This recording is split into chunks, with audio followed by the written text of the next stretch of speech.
Relation থেকে বেরিয়ে আয় বলাটা খুব সহজ, বেরিয়ে আসাটা নয়। আমার ছোটবেলার বান্ধবী রিমি, হঠাৎ করে ওর সঙ্গে সেদিন অফিসে দেখা। ও এসেছে একটা জবেরই জন্য। তখন ইন্টারভিউ হচ্ছে, ও লাইনে রয়েছে। তেমন বেশি কথা বলার সুযোগ হয়নি। ওকে জাস্ট আমার নাম্বারটা দিয়ে বলেছিলাম সময় পেলে ফোন করে নিস। তারপর একটা পার্কে হঠাৎ ওর সঙ্গে আমার দেখা। ওকে জিজ্ঞেস করলাম, কিরে ফোন করলি না যে? অনেক অভিমানের কথা বলল। প্রথম বর্ষে ভর্তি হওয়ার কিছুদিন পরেই ওর পছন্দ করা মানুষটার সঙ্গেই ওর বিয়ে হয়ে গেল। তারপর বেশ কিছুদিন ও কলেজে যাতায়াত করতো, কিন্তু বেশি দিন হয়নি দেখলাম একটু অসঙ্গতি দেখা দিচ্ছে ওর ব্যবহারে। ভাবলাম কাছের মানুষটাকে সঙ্গ দিতে দিতেই বোধহয় ওর সময়টা চলে যাচ্ছে। নতুন পরিবার, সব কিছু একেবারে নতুন, তাই জন্য ওর হয়তো সময়ই হচ্ছে না। ধীরে ধীরে ওর কলেজে আসা কমতে থাকলো। দ্বিতীয় বর্ষও চলে গেল। তৃতীয় বর্ষের প্রথম দিকেই ও কনসিভ করলো, বেবি হলো, একটি ছেলে সন্তান। ওর একটা ছেলে হয়েছে, এটুকু জানলাম। তারপর থেকে ওর সঙ্গে যোগাযোগ হয়নি, বেশ কিছুদিন হয়েছে। লাস্ট একবার ফোন করেছিল, বেশিক্ষণ কথা হয়নি। ও একটা ভালো মন্দ কথা জিজ্ঞেস করার পর ও বলল, জানিস টক্সিক হয়েছে আমাদের রিলেশনশিপ। আমি কথাটা তেমনভাবে বিশ্বাস করিনি, কারণ ওর পছন্দের মানুষটার সঙ্গেই ওর বিয়ে হয়েছিল। তাই কথাটা বিশ্বাস করতে আমার একটু অসুবিধা হচ্ছিল। ও কেমন একটু অস্বস্তির স্বরেই ফোনটা রেখে দিল সেদিন। তারপর থেকে আর কথা হয়নি। পার্কে এসেও ওই একই কথা বলল। বড্ড অভিমানী। অভিমানটা যেন এখন আরও বেশ গাঢ় হয়েছে। ওর সঙ্গে কথা হতেই আমি বেশ উত্তেজিত হয়েই ওকে জিজ্ঞেস করেছিলাম, কি রে সেদিন ফোন নাম্বারটা দিলাম কিন্তু ফোন করলি না, আজ হঠাৎ যদি না তোর সঙ্গে আমার দেখা হতো তাহলে বোধহয় আর কোনোদিন কথাও বলতিস না। ও বলল, ঠিকই বলেছিস, বলার মতো একমাত্র তুই ছিলি, কিন্তু যখন তুইও কোনো কথাই শুনতে চাইলি না আমার কথাটা হাসির ছলে এড়িয়ে গেলি, আমার খুব কষ্ট হচ্ছিল জানিস। আজ কথাটা জিজ্ঞেস করলি তাই বললাম, না হলে হয়তো এটাও না বলাই থাকতো। ওর কথাটা আমাকে বেশ ভাবালো। বেশ কিছুক্ষণ কথা বলার পর বুঝলাম ও বেশ সমস্যা দিয়ে দিয়েছে। অনেকবার জিজ্ঞেস করার পর ও বলল, জানিস এখনও যদি তোকে বলতে চাই ঠিক ওই জায়গা থেকেই আমাকে শুরু করতে হবে। ওই যে বলেছিলাম টক্সিক হয়েছে আমাদের রিলেশনশিপ।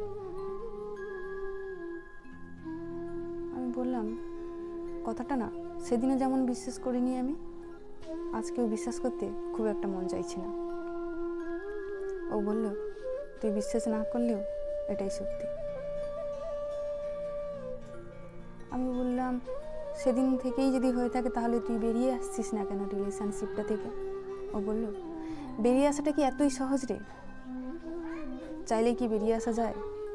তুই সেদিনও বলেছিলি, আজও বললি, তোর হলে তুই কি পারতিস? কথাটা যেন ও খুব বিরক্ত স্বরে বলল। ওকে বললাম, কেন পারবি না বল? তুই তো তাকে ভালোবেসেই বিয়ে করেছিলি, সে যদি তোকে ছাড়া ভালো থাকতে পারে তাহলে তুই কেন পারবি না? ও বলল, জানিস ও ভালোবাসে না হয়তো, কিন্তু আমি আজও ওকে ঠিক একইভাবে ভালোবাসি। তাছাড়া নিজের পছন্দ করা মানুষ বাবা মাকে বলার উপায় নেই, তাই একটা জবের চেষ্টা করছি। ওকে ছেড়ে আসা হয়তো আমার পক্ষে কোনো দিনই সম্ভব নয়,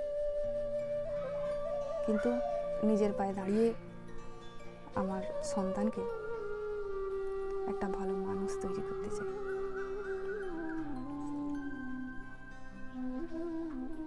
ওর কথায় বেশ কষ্টের স্বর, চোখ থেকে জল গড়িয়ে আসছে প্রায়। আমি বললাম, তুই ছাড়তে পারবি কি পারবি না জানি না, কিন্তু জানিস সেই 3য় বর্ষের পরীক্ষা হলো, তার কিছুদিন পর আমার বাড়ি থেকেও প্রেসার দেওয়া হলো, রীতিমতো প্রেসারই দেওয়া হলো বলতে পারিস। বিয়ে করতে হবে, কারণ আমি ছিলাম বাবা মায়ের একমাত্র মেয়ে। কিন্তু বাবা মায়ের মাথায় চিন্তা, তারা কন্যা দায়গ্রস্ত পিতা। রীতিমতো বিয়ে হলো আমার, কিন্তু বিয়ে করার আগে আমার শর্ত ছিল লেখাপড়াটা আমি কন্টিনিউ করব, তাই করেছি।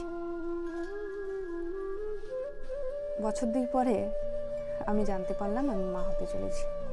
ওখানেই ইতি রইল পড়ার। কিছুদিন পর আমার একটা কন্যা সন্তান হলো। বেশ ভালোই কাটছিল দিন, জানিস। তারপর বুঝলাম আমার স্বামীও অন্য একটা সম্পর্কে জড়িয়ে পড়েছে। কিন্তু সম্পর্কে জড়িয়ে পড়েছি বলবো না, হয়তো ওদের সম্পর্কের মধ্যে আমি এসে পড়েছি। ওদের রিলেশনশিপটা বিয়ের আগে থেকেই ছিল। ফ্যামিলির চাপে বিয়ে করতে বাধ্য হয়েছিল আমাকে। অনেক সমস্যার মধ্যে দিয়ে গেছি। কখনো কখনো মনে হয়েছে এই প্রত্যেক দিনের মৃত্যুর থেকে একদিনের মরে যাওয়া অনেক ভালো। কিন্তু ঠিক তখনই মনে হয়েছে আমার একটা সন্তান হয়েছে। এত কিছু ভেবে আর মারা যাওয়াটা আমার হয়ে ওঠেনি, জানিস। সবার কথা ভাবতে ভাবতে একদিন ভাবলাম, এত সব কিছুর পরেও যখন আমি থেকেই গেলাম, তখন একটু নিজের মতো করেই বাঁচা যাক। তাছাড়া আমি কেনই বা একজনের জন্য সবাইকে ছেড়ে চলে যাব, একজনের জন্য অন্য সবাইকে শাস্তি দেব। আমি আমার বাবা মায়ের মেয়ে, আমি আমার মেয়ের মা। যদি আমি ছেড়ে চলে যাই, যার জন্য ছেড়ে যাচ্ছি তার কষ্ট হবে না, যাদের রেখে যাচ্ছি, যারা আমায় ভালোবাসে, তারা ভীষণ কষ্ট পাবে। তাছাড়া আমার মেয়েটাকে কে দেখবে বল? এ কথা বাবা মাকেও বলতে পারছিলাম না যে ও একটা রিলেশনশিপে রয়েছে। রীতিমতো যথেষ্ট অসম্মানিত হয়েছি আমি আমার বাড়িতে। ঠিক সেই সময় ঠিক করলাম আমাকে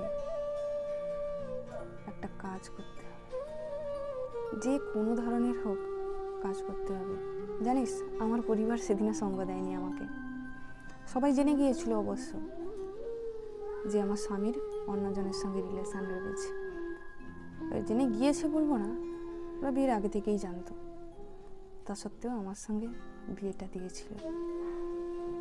তারপরেও যখন জানাজানি হলো, যখন আমি জানতে পারলাম, তখনও কিন্তু দোষটা আমারই হয়েছিল।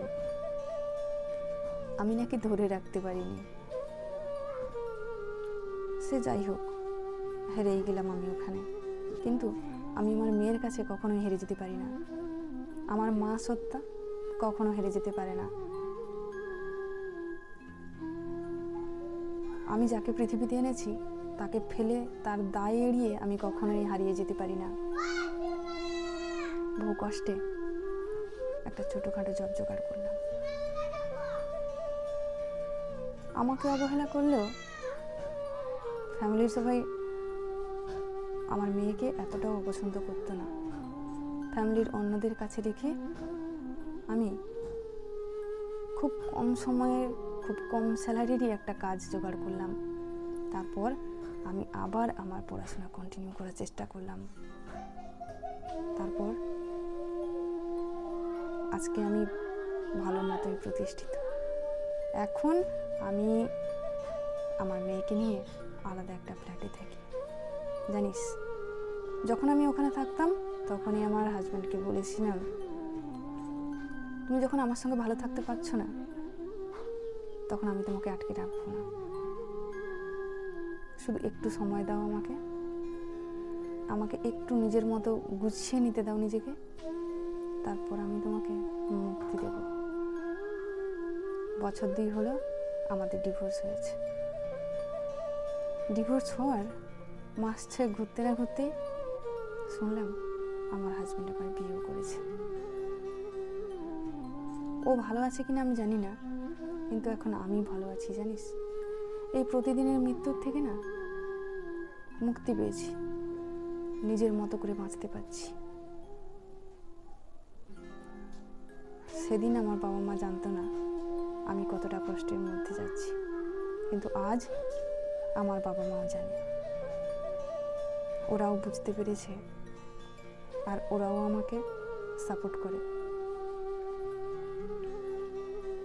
তাই এত কিছু সহ্য করার থেকে তুইও সম্পর্কটা থেকে বেরিয়ে আয়। তোকে আমি সেদিনও বলেছি, রিলেশন টক্সিক হলে বেরিয়ে আসা দরকার।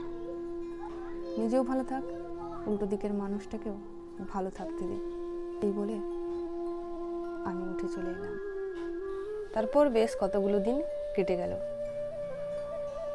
একদিন ডিনারের জন্য বসেছি সবেমাত্র, দেখলাম একটা আননোন নাম্বার।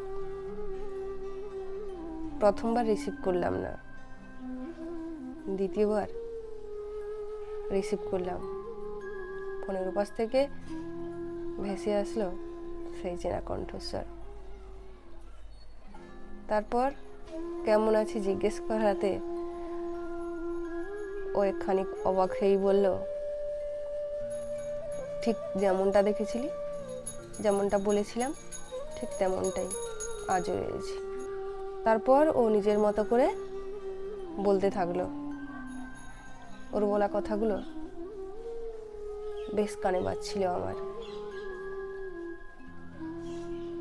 বলতে থাকলো, জানিস অনেকবার সব কিছু ছেড়ে যাওয়ার কথা ভেবেও ছেড়ে যেতে পারিনি, তবুও তোর কথাতে আরেকবার চেষ্টা করেছিলাম, ফল হয়নি জানিস, বিশেষ কিছু লাভ হয়নি তাতেও।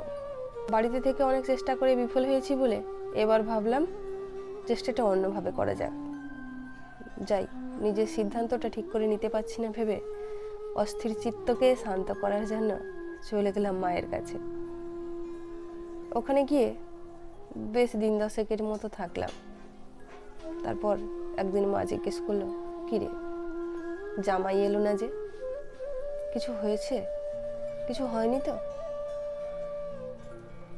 আমি বললাম, না মা, কিছুই হয়নি। আমার না বলাতেও মায়ের কপালে সেই দুশ্চিন্তার ভাঁজ তবু ফিকে হলো না। বোঝাই যাচ্ছে উনি কতটা চিন্তায় রয়েছেন। কারণ যে মেয়ে এতদিন বাবা মায়ের কাছে ফিরে আসেনি, তার হঠাৎ আসাতে মা বেশ চিন্তিত, সঙ্গে বাবাও। গেল বাড়ির বাইরে বেরোলে পাড়া প্রতিবেশীরা জিজ্ঞেস করলেন, কিরে কবে বাড়ি ফিরবি? আমি বললাম, বাড়ি ফেরাটা কি আবশ্যক? কেন না যদি ফিরি? ওরা কেমন একটা মিচকে হাসি দিয়ে সরে গেল। বাড়িতে ফিরে দেখলাম বাড়ির অন্যান্যদের মুখেও সেই একই কথা। স্পষ্ট আমার কানে না এলেও বোঝা যাচ্ছে তাদের কথাবার্তা, তাদের কাজকর্মে আমাকে তাড়ানোর ব্যস্ততা বড্ড। বুঝলাম এখানে আর বেশি দিন নয়, এবার আমার বাড়ি ফেরার পালা। যেমনই হোক, যদি না আসতাম তাহলে বুঝতেই পারতাম না। এভাবেই আমার দিন কাটতো যে আমি যেখানে আছি সেখানে আমার খারাপ লাগলেও যেটা আমার নিজের বাড়ি, যেখানে আমি ছোট থেকে বড় হয়েছি, সে জায়গাটা আমার জন্য আজীবন খোলা। কিন্তু জানিস, সে ভুলটাও আমার আজ ভেঙে গেছে। আমি বাড়ি ফিরে এসেছি। আবার বাড়ি ফিরেই তোকে ফোন করলাম। জানিস, ছেড়ে যাওয়াটা সত্যিই এত সহজ নয়। বাড়ির বাইরে বেরিয়ে অন্যদের কথা যতই বলি শুনবো না, ভাববো না, নিজের কথা সরিয়ে রাখলেও আমার একটা ছেলে রয়েছে, তার জীবনটা যদি একইভাবে আমার মতো নষ্ট হয়ে যায়, তাই নিজের জীবন নষ্ট হলেও ওর জীবনের কথা ভেবে আমি আর বাইরে বেরোতে পারলাম না, আমি ছেড়ে যেতে পারলাম না কিছু, জানিস। সবাই হয়তো এই কাজটা পারে না, অনেককেই দেখেছি সিঙ্গেল মাদার হয়ে নিজের সন্তানকে বড় করতে, কিন্তু সবাই বোধহয় পারে না রে। ছেড়ে যাওয়া বলাটা খুব সহজ, কিন্তু ছেড়ে আসাটা বড্ড কঠিন। ফোনের এপাশ থেকে আমি ওর কথাগুলো চুপচাপ শুনছিলাম, ওকে কিছু বলতে পারলাম না। আমি ছেড়ে চলে আসলেও ছেড়ে আসার যে কষ্টটা, ভালোবাসার মানুষকে অন্যের হয়ে যেতে দেখার যে কষ্ট, তাকে ছেড়ে আসার যে কষ্ট, সেটা আমিও উপভোগ করেছি। কিছুক্ষণ চুপ থাকতে থাকতে আমারও চোখ থেকে জল গড়িয়ে এলো। ভাবতে থাকলাম, একটা সময় আমি এই পরিস্থিতির মধ্যে দিয়ে গেছি। টক্সিক রিলেশনশিপ থেকে বেরিয়ে আয় কথাটা বলাটা যতটা সহজ, বেরিয়ে আসাটা ততটা সহজ নয়। আমাদের কাছে তখনই বেরিয়ে আসা সহজ হয় যখন শুধু নিজের জীবনটা জড়িয়ে যায়, যখন আমাদের সঙ্গে আরও 2-4টি জীবন জড়িয়ে যায় না, তখন বেরিয়ে আসাটা এতটাও সহজ হয় না। সবার কথা ভেবে আজ যেমন ও বেরোতে পারছে না, তেমন একদিন আমিও বেরোতে পারছিলাম না, কিন্তু আমার বাবা মা বুঝেছিল আমাকে সেদিন। তারা আমাকে একটি বারের জন্য জিজ্ঞেস করেনি, কেন এসেছিস, কি হয়েছিল। আপনার চারপাশের পরিবেশ কেমন, পরিস্থিতি কেমন, তার উপরেই ডিপেন্ড করে আপনার বেরিয়ে আসাটা। সকলের কাছে তা মোটেই সহজ নয়।